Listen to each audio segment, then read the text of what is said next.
What's the one thing we will all experience? It's pretty numb, but at the same time, you are in pain. This film is about grief. Sometimes I can completely forget what's happened. We'll ask what grief is. Grief is such a normal process. And what it might look like. Why you don't have to pretend you're fine. That means I'm insecure, I'm neurotic, I'm emotional. That's the best description of the word fine I've ever heard. And we'll find out what might help if you or somebody you know is grieving. Like, just be honest. Just say, no pressure, but if you ever want to talk about it, I'm here. This week on Like Minds, we're talking about grief, the very normal, natural feeling you get when somebody you love dies. You've probably lost somebody. I have. And in fact, nearly everybody in the world has. It's definitely awful, and it's something that really affects our lives, but it can be really difficult to talk about. This is Kate and Jeff. Here he comes. Up you go. Jeff hasn't been well. Hi, I'm Kate. I'm a psychotherapist and I work with people after a bereavement when somebody important to them has died. We have so many words for passing away, Kicking being the bucket, dead, pushing up the daisies, all of that. popping clogs. Yep. What's the best word to use though? Dead means dead. The best word to use is died, dead. It is what it is. Death is part of life. It's going to happen. We're all going to feel sad. We're all going to miss people. We will all die, and that's okay. So the way I try to describe grief is, imagine this is you, and everything about your life is contained within this circle. This is you. And when a bereavement happens, there isn't an area of your life that isn't affected by that grief. It touches every part of you. And what we used to think is that over time, that became smaller and disappeared. But the thinking now is that actually this stays the same, but our life grows around it. And we have lots of other things that happen in our lives now, but this stays within us. And on certain times, anniversaries, birthdays, Christmases, whatever, you dip straight back into it.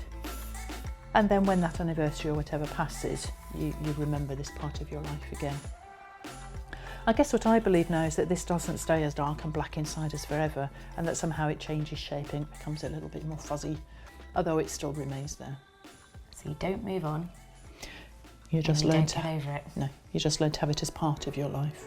So why are we on about? Please, Ryan. In January. It's lovely though. Why wouldn't we? It's February. Oh, is it February? It's like the 2nd, yeah. Ryan's mum and dad both died when he was a teenager.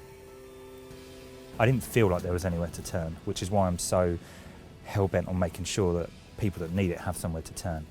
Because of his experience, Ryan is now helping young people deal with their grief, and using nature and his boat are just some of the ways that he does it. People go home from a funeral, and if it's not a relative or not someone really close, they take their suit off, they take their black clothes off, and it's almost like they take their grief off. But for the family, they're still in it. But that's when probably they need the support the most, and it's when people take a back seat and they take a step away. It's quite a lot of expectations, isn't Massively. there, around grief and how you're supposed to be sad about somebody dying. Yeah, we think that people go through these 5 stages process of of stages of denial, grief, and do you know what? Those books and those theories are written because a lot of that stuff's true, in that those are the things you are going to feel. But you don't spend 2 weeks at stage 1, you don't spend 5 months at stage 2. There's no kind of script to follow. Okay, so many people have probably heard of the 5 stages of grief. It's been around since 1969. Here's me and some wooden posts to try and explain it. There's denial, anger, here we are, here at anger, yeah, lovely. Bargaining, that's the what ifs and the if onlys. Depression, yeah, number 4. And acceptance, finally. I think a lot of people have a lot of those feelings, but not in the order that they say in the textbooks. Right, so because human emotions don't really work in stages, maybe grief is a little bit more like this. Different feelings at different times for different people. That looks a little bit more like it. You're not over it yet? Or when are you going to get over it? It's not like that. It's not something you get over it. But if you love someone, how are you ever going to find a way that you wake up a day and you don't miss them? His favourite band was AC/DC, and he always would listen to that, and I would still know every word to all of their songs.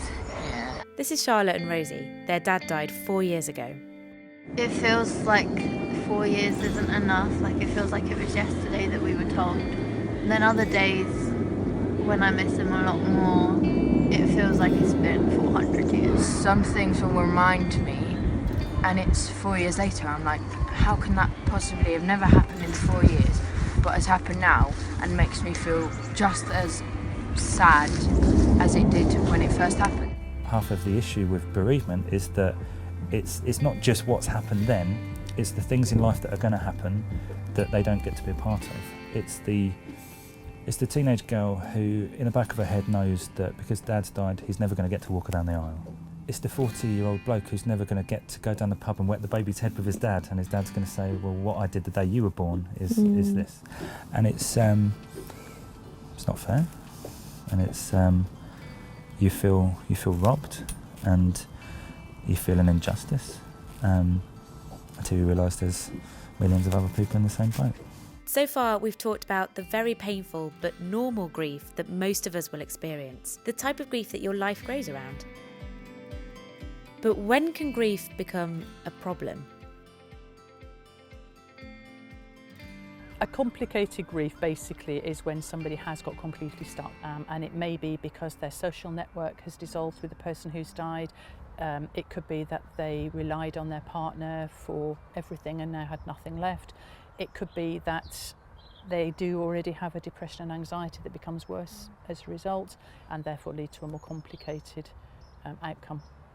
As always, we want to know your advice, the ways you've coped with somebody dying. If you fancy it, share your comments below. Thanks, guys. So grief is inevitable and really, really individual. But what are some of the ways you can try to cope with it? If you feel sad, then let yourself feel sad. Don't bottle it up. Go to see your GP, talk to your friends, talk to your parents, just find somebody to talk to. What if you can't even talk? When I'm working with children, one of the things I would do, they don't know what their feelings are about normally, but they just know that they're not okay. So I do a traffic light system, paint some stones red, orange and green, and if you feel fine, put the green stone by the kettle so that mum or dad can find it. If you don't feel fine, put the red stone by the kettle, and then at least mum or dad can say, "Are you all right? What's happening? How are you feeling?" That's brilliant. I think we should all use that. Things that happen in the now and in the future and in the past, they shape your every step coming forward. You have that footprint that is left, and it's what you choose to do with it. What sort of things are really normal about grief that we just don't talk about? Talking to the person who's died is a really important one.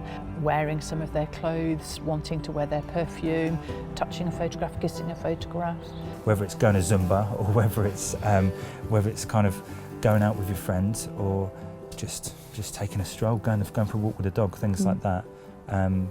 You can get to a point where it becomes manageable and it becomes livable, and it's not the first thing you think of when you wake up in the morning. Every person is an individual, and even us sitting here and telling us the memories we have of our dad and how we felt, it doesn't mean that you're going to feel that way or that you did feel that way, because everybody is different.